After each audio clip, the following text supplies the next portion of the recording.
And today only, actually, the convention tickets are 30% off. That's the early bird discount. So if you'd like to come to the convention and network with other intelligent Black people, learn a lot about everything from crypto to relationships to politics to investing, starting a business, all that good stuff, feel free to go to boycewatkins.com. The link is right there. Hey, Alicia, how are you? My wife's name is Alicia, so I like that name a lot. It's a good name. So anyway, I decided I would pop in and do a quick little Q&A. And so if you put a question in there, make it a quick one, like make it like a one sentence, or that way I can answer it really quickly. Oh, okay. So Alicia, you know my wife. Yeah, my wife and I do a podcast called Pillow Talk with Dr. Boyce and Dr. Alicia. If you go to boyceandaliciatv.com, you can subscribe. We do about 2 episodes a week, and we talk. We just literally lay in our bed against our pillow and just. We figured that people might want to hear what two college professors who believe in Black love talk about when we're sitting there just in the bedroom, because we have these really intelligent conversations about all these. Well, yeah, I'd say interesting. I don't want to call this intelligent. That sounds kind of weird, but but they would just be interesting conversations. Like it's really cool to. When you are a deep thinker, it's cool to be next to somebody else who's a deep thinker. My wife reads over 20 books a year, and she's a licensed therapist. But what's interesting though is that we're a little bit of the odd couple in the sense that her worldview is different from mine. Like she's like she'll say things like, war. We don't need war. War is entirely unnecessary, and I just don't agree with that. I think war is necessary. I think you got to be ready for war. So we don't agree, but I learned from her. She learns from me. And as long as you can maintain that balance, that makes a big difference. Now, next question: why do Nubian brothers and sisters call ourselves Black? I've heard that. I've heard from some of the brothers out and sisters out here that have explained that maybe we shouldn't call ourselves Black. I call myself Black. That's just my choice. But you have a right to make whatever choice works for you, and I respect it. Dr. Boyce, why did you turn down the teaching job at Simmons attending this summer? And I would love to know. I'll paraphrase Lewis. I didn't turn it down. There wasn't really a position. Simmons College is a great school, but down in Kentucky, it's an HBCU. I don't think they really have a big budget. I don't think they really have the resources in place. So it wasn't that I turned them down. I love Simmons. I love Kevin Cosby. I love all the people down there, but it just wasn't there. I mean, there's nothing really to build on, and with the Black Business School, we have 150,000 students around the world. I mean, we're all over the planet. So that's really a pretty good situation that allows me to do all the teaching that I want to do. So if you're interested in taking a look at some of that stuff, feel free to go to my website. My website's boycewatkins.com. Let's see here. Do you believe that we are on the verge of a nuclear war with Russia this year? I hope not, Philip. Man, I hope not. God, I don't even want to think about that, but it's possible. It's possible. Let's see, Lemire, are you aware of how the petrodollar is losing dominance based on the new blockchain-based payment system the BRICS nations are building and soon will implement? No, that's not my area of expertise, and so I haven't seen much about the petrodollar, so I can't really respond to that intelligently. You posted something on Facebook about Will and Rock that disagree with, but I can't remember. Yeah, I thought that I don't understand it. I don't understand why Will Smith punched or slapped Chris Rock. I don't get it. I think that the fact that they're over 50 years old, I mean, come on. Like I'm put it this way. I'm a fan of Black men being grown-ups. I don't think we always have to be into like hip hop gangster crap. Like when Chris Rock is almost 60 years old, what does it look like to have two 60-year-old Black men? Damn, there's still a 53-year-old and 57-year-old up there fighting like they're teenagers. That's kind of embarrassing, man. I get it that to protect Black women, all that. I get all of that, but there's a lot of ways you can protect people without slapping them or slapping other people. There's a million ways to protect. I protect my woman all the time. I protect her emotionally, intellectually, financially.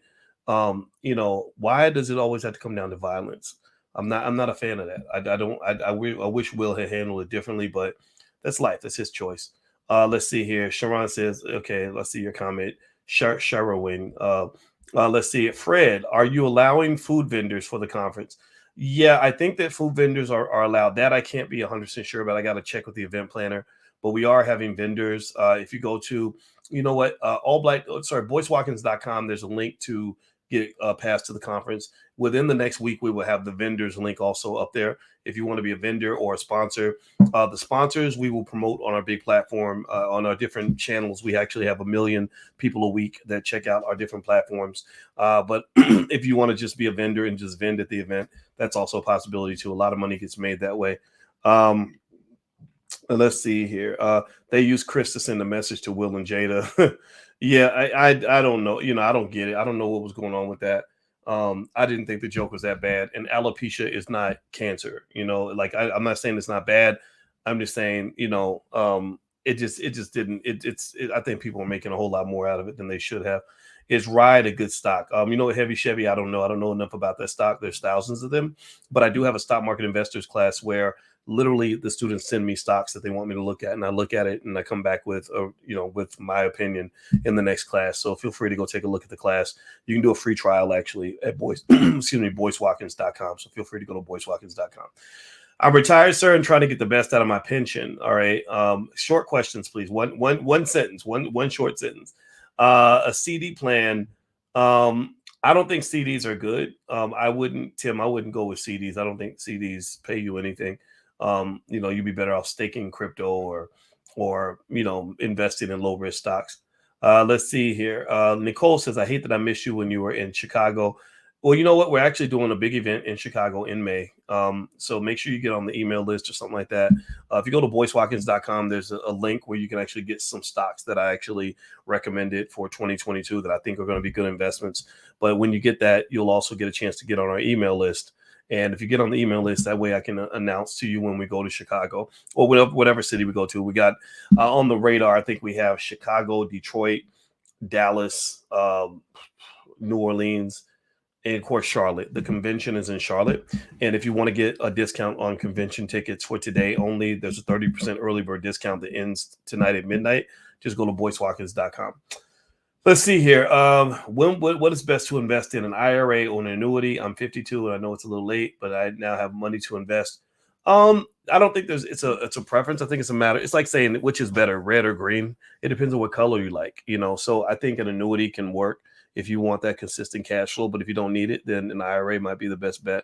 They both have benefits, so I would encourage you to look up the different benefits. IRA has a lot of tax benefits, and an annuity is where you can put a bunch of money in and kind of get like these regular payments. So it kind of depends on what you need. Any advice for those of us who are starting out in this financial space and trying to build generational wealth? I have a free lecture that I created for you guys called basically the keys to black financial security, how to be financially secure, what that looks like. So if you go to blackfinancialsecurity.com, that's totally free and it's right there. So that might be a good place to start if you're into that kind of thing. Another way might be to sort of read financial information on a daily basis. Subscribe to some publications that might go a long way for you. Let's see. Russia's shutting down oil reserve to European countries. Russia's selling in rubies. Okay, interesting. Didn't know that. Yeah, that Russian war, I don't like it, but what can you do? Wars happen. No such thing as black. Okay. Can you discuss the relationship between tariffs and inflation? Says author. Well, a tariff against another country, like if you say all the goods coming from that country are going to have a 20% price increase or 10% price increase, you're going to cause inflation for that particular country's goods, maybe even for that commodity. So that's the link. Basically, tariff is sort of artificial inflation invoked to make a point to the other country. Let's see here. What are some ways to establish credit for teenagers?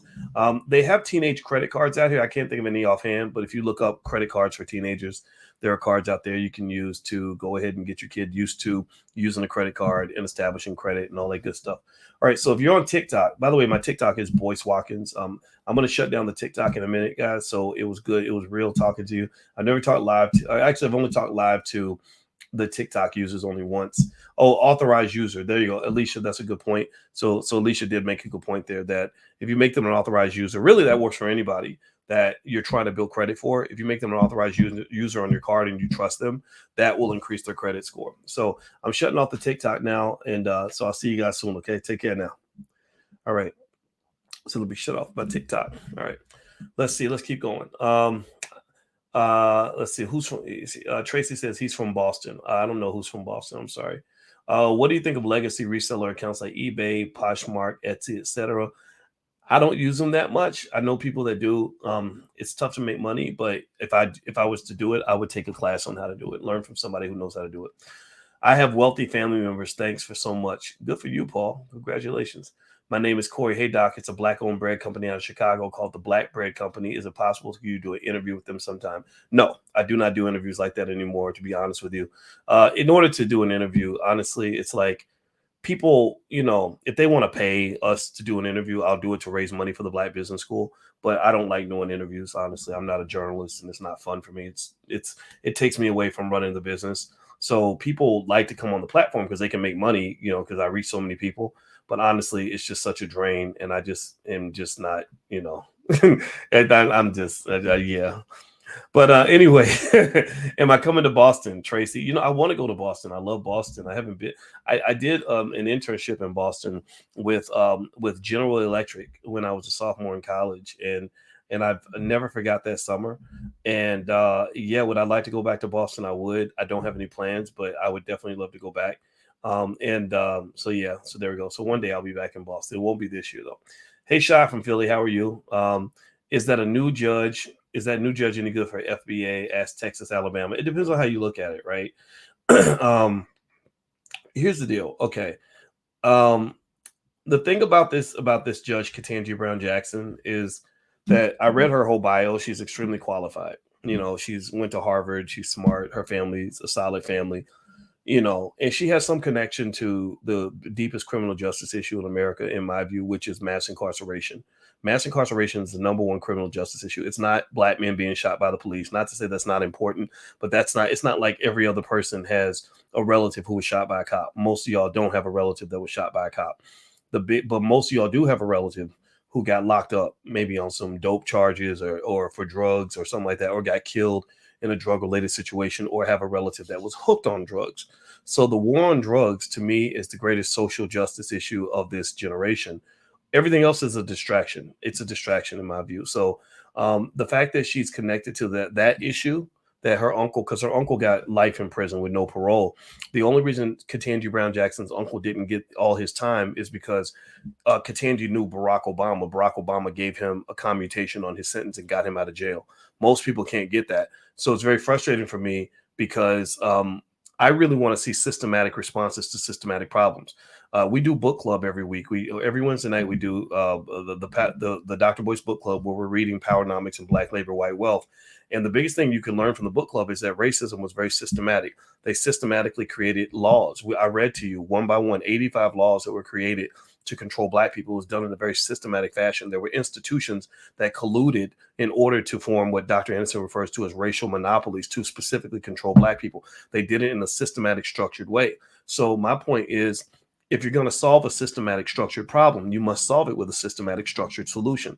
Screaming and hollering because some Black man got shot by the cops ain't shit to me. It means nothing. It doesn't do anything in terms of really changing the parameters for all 40 million Black people. I'm not saying it doesn't matter. I'm not telling you that George Floyd isn't important, but I'm telling you that when they do all this, like, well, George Floyd is just like Martin Luther King type stuff, that's all a big distraction to keep you away from the core issue. The core issue is that Joe Biden sent probably 200,000 or 300,000 people to prison, many of whom are still there. They're all sitting there rotting and waiting to die because y'all getting caught up in one shooting in one city, and they always do it just because there's an election coming up.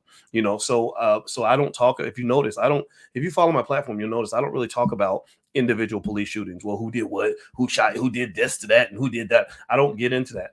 I want to talk about the big picture. The big picture is that hundreds of thousands of your people are locked up right now and dying in jail because we're too busy screaming and hollering about one guy's situation. One person's situation is not more important than all of our situation. I don't care who that person is. So that's my 2 cents. I think that that's the one thing that I liked about Ketanji Brown Jackson, besides the fact that she seems decent. But there's also the obvious of the fact that you've never had a Supreme Court justice in history ever married to a Black person. That's because Black marriage is considered dangerous. Black people unifying is considered a dangerous thing. It is a threat for Black people to form collectives and unions. So if Ketanji Brown Jackson's husband was Black, she would not be getting nominated for the Supreme Court. I guarantee it. So, and remember, her husband was a 7th-generation Harvard graduate, which means that he's connected in the halls of power, because the Supreme Court is linked to Harvard University. When When Barack Obama nominated Elena Kagan, who was a dean at Harvard for the Supreme Court, I got somebody, I think it was another brother, Charles Ogletree, who was on the faculty at Harvard. I think he reached out to me to ask me to advocate for her. And I picked up on it. I said, okay, this is a Harvard thing. This is Harvard taking care of Harvard. So that's kind of what that is. If she didn't go to Harvard, she wouldn't be getting nominated. If she wasn't married to a white boy, she wouldn't be getting nominated. Kamala Harris, if she married a black man, wouldn't be getting nominated. I'm not dogging out their spouses or saying interracial marriage is the devil. I'm saying that you live in a country that still hasn't come to terms with the way that it views black people as a collective. There has still to this date, in my view, has not been any high-level politician in America that has truly and meaningfully advocated for black people over any long period of time. Anybody like that, they would destroy him before he gets a chance to do anything. That's why you'll never see me running for office. All right, so if you give me one sentence questions, I can give you quick answers. That was a little bit longer of an answer. I didn't mean to go so long, but I wanted to address that. But if I don't see your question the first time, just feel free to write it back in again. And I want to remind everybody, you have a few more hours to get 30% off your convention tickets. The convention is going to be, the All Black National Convention is going to be October 28th through the 30th in Charlotte, North Carolina. It's a great big family reunion. You get to learn, you get to hang out, you get to have fun. We have a ball, we have an award show. We also have lots of learning and teaching and breakout sessions and panels and speakers. And we even have speed dating. So if you're tired of dating losers, come to the convention. You'll meet great people. Keisha Ravenel was sad because her ex-fiance let her go, unfortunately, and she was really broken by that. Well, guess what? She went to the convention. She met a guy on her way to speed dating. They are engaged now, right? So coming together is probably the most valuable thing that we're offering at the convention. The convention is the 28th through the 30th. So it's a 3-day event, Friday, Saturday, Sunday. So if you're watching on Instagram, you can click the link in the bio and you can see the convention passes right there on my website. All right. So why don't I have a streaming platform? But because this is the best I want to do. I don't feel like building a whole nother platform. It costs too much money. We spent $100,000 trying to build a social media platform and it did not work because the engineers could not get it to do what it needed to do. So we lost $100,000 trying to do that. But believe me, we did try. I'm not trying anymore. What do you think of black police officers? Some are good, some are bad. My dad was a cop. I have friends that are cops that are good people. One outcry, the people that the media will never talk to you about is that in the 2020 election, when they had all those protests and people were throwing bricks through windows and acting a fool or whatever, a lot of black cops quit. A lot of black cops were telling me that they can't get black people to stay on the force or want to join the force because they don't want to be seen as racist. They're like, this is not fair, but I don't want to be seen as a bad person when I'm trying to help my community. So a lot of black people are not applying for the job. So you're worse off now than you were before all those protests. Those protests were the biggest orchestration I've ever seen in my life. It was the biggest manipulation, biggest mindfuck I've ever seen ever, because literally it all went away right after the election. They did that because they know black people are easily triggered. They know that we're so emotional and they just threw it all out there to get you all to make sure you voted. Now, as soon as you voted, all of it kind of toned down. They're like, okay, the election's over. Let's get back to business now. So, I feel sorry for you if you fell for that. But just believe me, the crime waves that are happening now, all this other stuff that's going on in different cities. LA's having a major crime wave. San Francisco's having a crime wave. My hometown of Louisville's having more murders than they've ever had because the cops quit. A lot of good cops that were like, damn, I'm just trying to do my job. They're like, they're like, man, I'm not doing this, And some people are like, well, you should have been a cop if you ain't ready to do your job. Well, guess what? Now, some of those positions, my father told me in the 80s, they would get 1,000 applicants, qualified people that went to college and everything to want to be on the police force, the best of the best. He said now they can't get nothing but racist rednecks who can't get a job anywhere else. They have to hire crazy people now because nobody wants the job anymore. So I'm just encouraging those who have balanced, rational thinking to just really understand what you're doing. You can't be too extremist because it's not going to work out in your favor. But that's my 2 cents. That's what I believe. What would you recommend to a student? Would you recommend a student pursue a PhD in finance in 2022? Yeah, just be ready. Make sure you study lots of math. It's lots and lots and lots and lots and lots and lots and lots and lots of math. And just be ready to go through a lot of hell. And make sure you go to a good school, because if you get a PhD from a school that isn't very good, it's pretty worthless because it's not going to get you a university job. Universities will only hire people typically from people from better universities. So if you want a job at the University of Tennessee, then that means you got to go to like a Big Ten school, like Michigan. If you want to get a job in Michigan, that means you got to go to an Ivy League, like Harvard or Yale. But if you go to like, Middle Tennessee State University and get a PhD, most universities won't hire you. And that's just the honest God truth. All right, so let me see here. Next, Lamb investments. I'm invested in crypto. What would you recommend for me as a newbie? Asked Tracy. I would go and check out maybe something like eToro or something where you could just follow what the experts are doing. Also, I think quality matters. So I am a big believer in like crypto and, Bitcoin and Ethereum. I stay at the top when it comes to stocks and crypto. How much would you add to your stocks per day? It depends, Alton, on how fast you want to grow your money. I know people that invest 70% of their income. I do. I mean, I invest most of my money. I don't spend a lot of my money. Most of my money I'm putting into my business, putting into my real estate, putting into stocks. I don't need any more clothes. I don't need like a nicer car. My wife and I drive nice cars. What am I going? I mean, I'm not going to blow it on stupid stuff. Maybe experiences, like I like to travel and stuff, but that's pretty much it. How does not voting advance long-term Black prospects? Well, what it does, I'm not telling you not to vote. I never tell anybody not to vote, but I am going to say, my opinion is that if I'm voting, I need to know what I'm voting for. And if I'm getting nothing for my vote, I'm not going to do it. And voting consistently has done almost nothing for Black people. You do it because they tell you to do it, because you're sort of you're trained to do what you're told. But if you can't give me a logical reason why I'm doing this thing, I'm not going to do it. And a lot of people think that not voting is bad. If you don't vote, you don't count. They don't know anything about political science.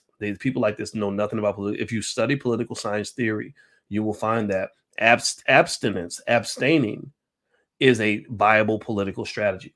In fact, the Democrats do it. The Democrats in Texas, when they got mad because the Republicans were passing these laws that they didn't like, I don't know if it was abortion or something else, they didn't vote. So if not voting is bad, then why would your own politicians not vote? Well, they abstained because they knew that abstaining was making their point. So I'm not telling you not to vote. I'm just saying, you show me where Black people are benefiting from voting. Show me the benefits. If you can't, then that means you're just doing what people told you to do. I don't speak slave. I'm sorry. I don't speak slave. Let's see. Do you travel and do speaking engagement? Yes, I do, Kelly. You can email manager@boycewatkins.com. That's manager@boycewatkins.com if you'd like me to speak somewhere. Should people skip school and go straight to entrepreneurship? Adrian, I think it depends on who you ask and who you are. I've seen people do it and it's worked for them. It's not for the faint of heart. No matter which path you pick, there's going to be a pro and a set of pros and a set of cons. I say pick the path that works for you. Going to college, there's nothing wrong with going to college. College is fun. My son's in college right now, having a blast. But if he wasn't interested in school, then I would say, okay, well, you got to get education. You got to get knowledge from somewhere. So where are you going to get it? So remember, online, you can learn a lot of great stuff online. I taught on college campuses for many years. And it's great. College is mostly valuable to me, not just for what you learn, because you can learn a lot of stuff in a lot of places. It's like the experience. It's living with, in the building with your best friends and getting to meet girls and, have fun. Like college, you play basketball, just all this stuff you get to do, So I think that if you're in a rush to start your life, I would say go to college just because it gives you a chance to just be a kid for a little while. You ain't got to run out and you got your whole life to be a grown up. But the problem is when you go too deep in debt. When you go too deep in debt, then what happens is that debt. I know 50-year-old college graduates, 60-year-old college graduates who still can't pay the loans back. That's not good. That's not a win for you in the wealth category. Let's see. Glenn says, Dr. Boyce, you're the GOAT. I appreciate you, King. Well, I appreciate you too, brother. Thank you so much for your kind words. Tim Wright, you're the best, Doc. I look forward to meeting you at the conference. I look forward to meeting you too. And by the way, if you want to learn about the convention, just go to boycewatkins.com, click the link for the All Black National Convention. The information is all right there. And today's the last day at midnight tonight. Up until midnight, you can get 30% off. That's our early bird. So feel free to take a look at that. Let's see here. And the vendor spots will open up next week if you want to be a vendor or a sponsor. And we'll make it worth your while. Like, we want you to make money. We don't want you to just sponsor just out of the kindness of your heart. If you don't make more than what it costs for you to be a sponsor or be a vendor, then we're not doing our job. So the goal is to do a trade. You have a business, you're making a little bit of money, you want to get more customers. Well, we'd love to have more sponsors because we can't take money from everybody. You're not going to hear about Bank of America sponsoring the All Black National Convention because they're going to monitor what we say. and we don't want anybody monitoring what we say. We have complete freedom of speech. Last year it was really important because we had serious conversations about those jabs. Rizza Islam was there. I love Rizza. Rizza is one of the greatest black leaders in this country that we have right now. I love that guy. I'm not gonna tell him like, oh, don't be saying nothing bad. Boss gonna come get you. We don't do that. So, but raising money is important to do things like this. It costs hundreds of thousands of dollars to pull these things off. That's why everything can't be free. Okay, so that's transparency in terms of why we have to charge certain prices, and we do our best we can, and we have a great team, and we will get it done for you. All right, so let's see here. All those crime-ridden cities are being run by white liberal Democrats. Kind of ironic, ain't it? What are your thoughts on the California reparations bill? I think a reparations bill, it depends on what's in it, right? So if you have something good in it, something beneficial, and it's a sincere effort to make to repair, then I think it should be considered. I don't think it should be just written off. I think the California, for all of its flaws in that particular context, it sounds like they're trying to do the right thing. But the thing is, they don't know the history. I think they don't understand how serious the check has to be, how big that check must be for it to actually be the adequate check. We've been reading Powernomics and Black Labor, White Wealth every Wednesday night. We've been reading it paragraph by paragraph, word for word, because I want you guys to be educated on what your country has put you through. I want you to be educated on what your country owes you. And Dr. Anderson has laid out so much stuff in those books. My good Lord Jesus. If you want to join the book club, just go to boycewatkins.com. The link is there. The book club, the live book clubs are free. The archive lectures, we've done almost 40. There's a fee for that. But if you want to come to the live sessions, those are absolutely free. And literally, it's just astonishing, when you just see all the laws that they put in place, all the money that they stole from you. There's documented statements where the people in the South literally were saying, the leaders were saying, we can't survive without black labor. They literally said that. And also there's interesting stuff that you don't learn in school, like how the people in the North didn't want you to be free either. They were like, what the hell? Don't send those Negroes up here because they're going to come take our jobs. So they sent them back down south and said, here, look, y'all can do whatever you want to do with them because the war is over. We don't want no problems. So the South implemented the black codes and started abusing black people and forcing them back into slavery because your so-called allies wasn't looking. So that really is a parallel to today. You're scared of the Republicans, so but the Democrats ain't looking. So everybody's abusing. You're getting abused from both sides, right? So ultimately, these things are things I think we need to learn because they're feeding you a fairy tale. They're making you think that certain people are your friends. And so any black person in 1888 who was looking to white liberals to come save him was a goddamn fool. He was getting played. He was, because they're like, no, we're going to string you up too. Don't come up in our house. So just be clear. You don't have any friends. I hate saying it like that, but it's true. Oakland. Let's see. Oh, wait. Roy Carter. Is Bollinger Bands a good indicator for trading stock options? I don't use them, but I know what you're talking about. I mean, it's not my thing though. Technical analysis is iffy. It's a little bit like voodoo sometimes. It just feels like it's like superstition in some cases, not in every case, but because there is some technical analysis that can work, I think, but some of this stuff is absolute voodoo. Let's see. Oakland's Ghostly says, I'm a poet, self-published author, and musician. What would be the best way to market myself as a coach and share my work? I would join the coaching program. I would specifically learn. I would be very intentional about it and dedicate like 500 hours to just studying how to be a coach and how to market and position your products and how to sell it and how to get your clients. Let's see. Assalamu alaikum, big brother. What are good cryptocurrencies for beginners to start with? I would go straight for Bitcoin and Ethereum. I think Ethereum is going to be big. What's another one that I like? Oh gosh, we had recommendations in the crypto club. We have a crypto club in the Black Business School. It's on my website, boycewatkins.com, if you want to go take a look. But what was that?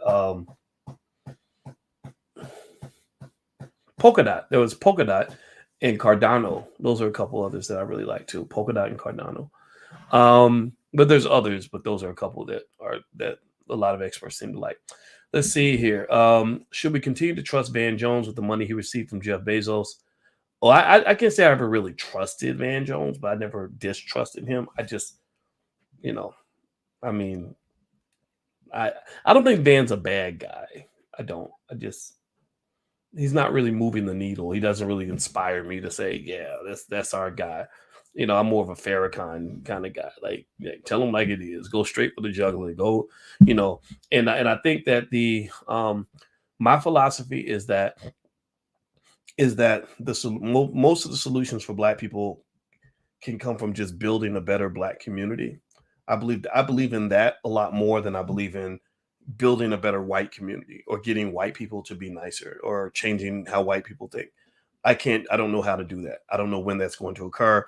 I feel like that's out of my hands, right? So it's like it's a mindset, it's like, when I was a little kid and I used to get real frustrated because I would need a ride. You need a ride and your mama won't give you a ride and you want to go to your friend's house.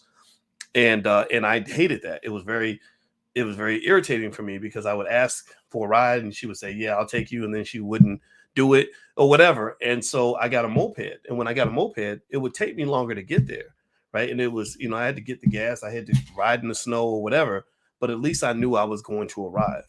And so one of the reasons I'm a big believer in do for self is because I'll admit I don't have a lot of faith in white people shifting their mindset enough to really open up opportunities for us in the way that we deserve. I believe that it's always going to be constant frustration, always going to be constant disappointment, always going to be constant confusion over the fact that they tell you that they want an equal opportunity society and all these other things, but then they don't follow through and they don't care. I feel like it's disrespectful. It's like they just spit on you and laugh at you, and there's nothing you can do.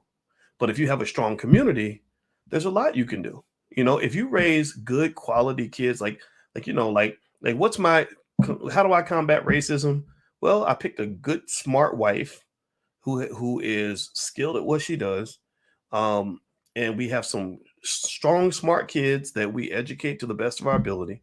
We build our wealth, we save our money, protect our assets. We educate ourselves so that we're smart and well trained on what's happening in the world. We try to own property and own assets so that we can protect our interests. And white people don't mess with us. We have white neighbors.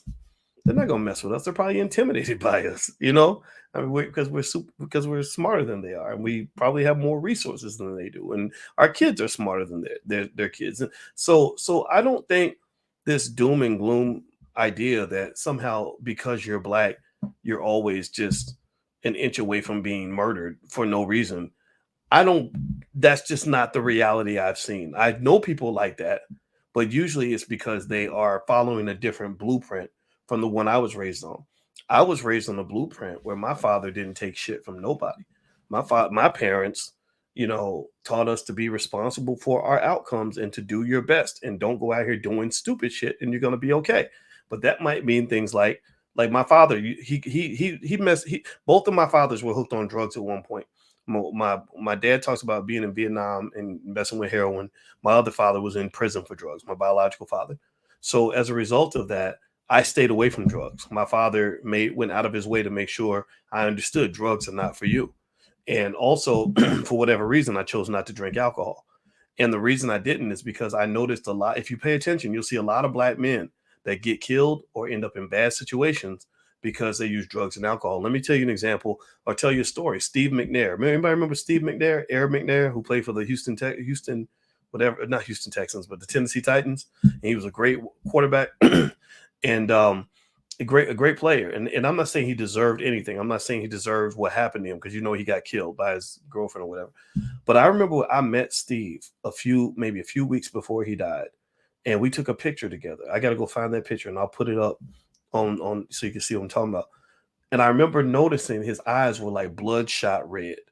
Like I could tell he was drunk. And I was like, "Hey man, can we take a picture?" We just took a little quick selfie. It was 2006. And I was like, "Oh, this dude's messed up." And then when he got shot by his girlfriend, like he was laying on the couch and he was shot, I couldn't help but wonder, you know, first of all, was he drunk that night too? I don't know why I'm thinking that he might have been. I'm not saying he was for sure. I got to double check that. But also, just you even though you don't deserve to be victimized, I think that there's something to be said about Black men doing our best to not put ourselves in a situation where it's easy to victimize you. So it's kind of like when Cardi B used to talk about how she would drug men and rob them and then get them raped by a tranny. And I agreed. You don't deserve that. Nobody deserves that. Even if you're sleeping with hookers, you don't deserve that. But you also have to say, okay, should I really even put myself in that situation anyway? And that kind of conversation is not allowed in some spaces. Some people just want you to only be a victim and to do as much dumb shit as you possibly can. Like literally eat the wrong food, make the wrong choices, be high and drunk all the time. And then when something happens to you, you have no self-defense. All you have is the moral high ground. Well, I'm a victim, right? And that comes with a certain type of empowerment, like, oh, I'm the victim, everyone's going to feel sorry for me. But I think as a man, or as an intelligent man or intelligent woman, you got to go beyond using victimhood. Victimhood is not a shield. Victimhood does not protect you from the things that are out there to harm you. And so the benefit you got from your great grandma, who grew up in the Great Depression, when nobody felt sorry for your black ass, the benefit your grandma brought to the table, she taught you, baby, don't be out here doing nothing stupid, you know. And we live in a world where, people will just do terrible things, like literally ruin their own lives. You be out here high and drunk and eating fried chicken all the time, just doing whatever. And then when something bad happens, like you dead from a heart attack from too much fried chicken, too much Popeyes, or you broke because you were throwing your money up at the club, or something bad happens to you, with a cop or whatever, because you're so drunk you don't even know where you're at, right? And then people will say, oh, you're a victim and it's their fault, and I get all that, but they're not completing the conversation. My goal is to teach you how to not always be a victim. Do you understand what I'm saying? It sounds harsh. I have to say it gently because it hurts people's feelings. But maybe that's why a lot of military people follow me, because my soldiers tend to get it. They tend to understand what it means to be on mission and to protect yourself and to be ready, right? But everyone else, a lot of our community, you're just taught to be a victim. You're taught to do as much dumb shit as possible. You're taught to not prepare for anything, right? So think about this. A kid goes to school for 12 years and he graduates, and the damn kid can't even read, can't write, can't do math, but he knows how to twerk, he knows how to play basketball, he knows how to do all kinds of stuff that ain't got nothing to do with anything he's going to need to survive. And then when his life falls apart, people are like, oh, he's a victim, it's because of racism. Yeah, racism was always there waiting for his ass. Racism tends to pick the weakest link, right? Racism grabs you when you ain't ready. Racism requires a response. As black people, you must have a response. What is your response? Where is your preparation for the future? Do you know the number one slogan I repeat to my daughter on a regular basis? If you ask my children, what's the thing Boyce says all the time that just gets on your nerves? You know what I say? I say preparation is the key to success.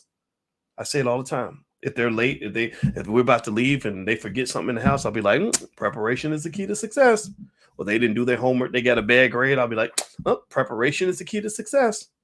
That's because I've learned that the biggest thing that I was able to pick up from my parents that we don't teach our people is the importance of being proactive instead of always being reactive. We always looking back at what just happened instead of thinking forward about what all the things that can happen and all the things we must prepare ourselves for.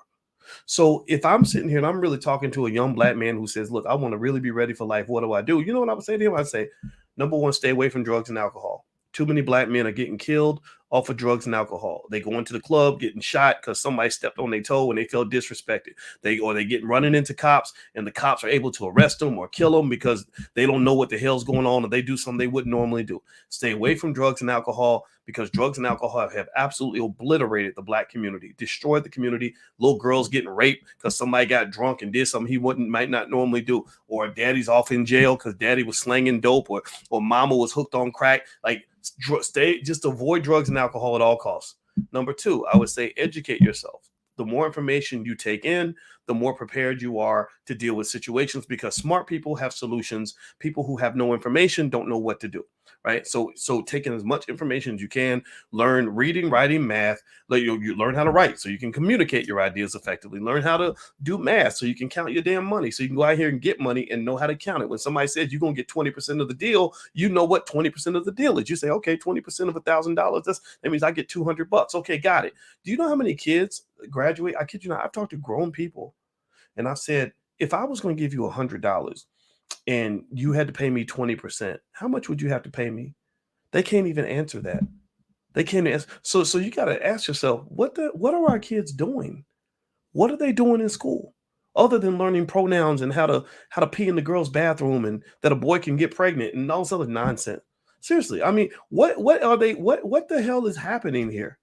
They're dumbing down your whole community to make them vulnerable so that you will always be able to check the victim box. Well, I'm gonna tell you, at the end of the day, when the universe is adding up winners and losers, and the universe is deciding who gets the prize and who gets kicked in the ass, the universe ain't gonna give a shit about whether or not you were the victim and you had the high ground. They're gonna look and say, you lost, you won, you get the territory, you get the land, you get the women, you get the assets. Oh, you get to be a slave, but yeah, you get to feel good that you can point the finger at somebody else. I'm not trying to be no loser, man. I don't want to be a loser, and I don't want you to be a loser. And so you got to get out of that mindset, man. Like, let that crap go. These people are not your friends. So anyway, y'all know, y'all got me triggered. But this is the type of shit I think about all the time. I've always practiced. Like, stop feeling sorry for yourself. No, it wasn't fair. But stop running around hollering about how it ain't fair. Life ain't fair. Ain't no such thing as fair. Ain't no such thing as fair. Stop believing in, that's not equality, or that was wrong. That was racism. That's not fair. Yeah, life ain't fair. The white man did not take over America by playing fair. Because their enemies were not playing fair. When Paul Revere and all them had the American Revolution, you think the British were playing fair? You think the Germans were playing fair when they were fighting with the French and the Russians? It's literally Adolf Hitler signed a contract. He signed a treaty with Joseph Stalin and said, "Hey man, look, don't start, and there won't be none. You don't mess with me, I won't mess with you." He signed the treaty and immediately violated the treaty because life ain't fair. And Stalin was heartbroken, and the Germans were advancing toward Moscow. They were killing and raping and pillaging all the way through because the Nazi soldiers were hopped up on a PCP and all this other stuff, right? Well, Stalin, after he finished feeling sorry for himself, he pulled together his army. He understood. He learned life ain't fair. He pulled together his army of 1 million Russian soldiers and kicked the Germans in their ass and chased them all the way back to Berlin.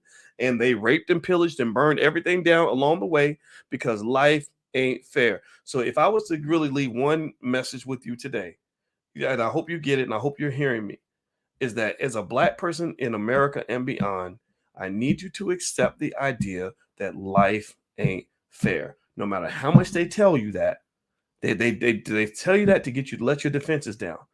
Life is not fair. It ain't gonna be fair. It ain't never gonna be fair for you.